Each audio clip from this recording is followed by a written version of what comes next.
Monster ট্রাকটিতে এই হেডলাইটের কারণে এটি আমার আরসি কালেকশনের মধ্যে সবচেয়ে সেরা হয়ে ওঠে।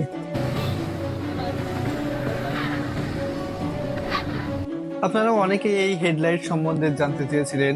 আসলে এটি আমার হ্যান্ডমেড হেডলাইট। তো চলুন আপনাদেরকে দেখাই কিভাবে আমি এই হেডলাইটটি তৈরি করি।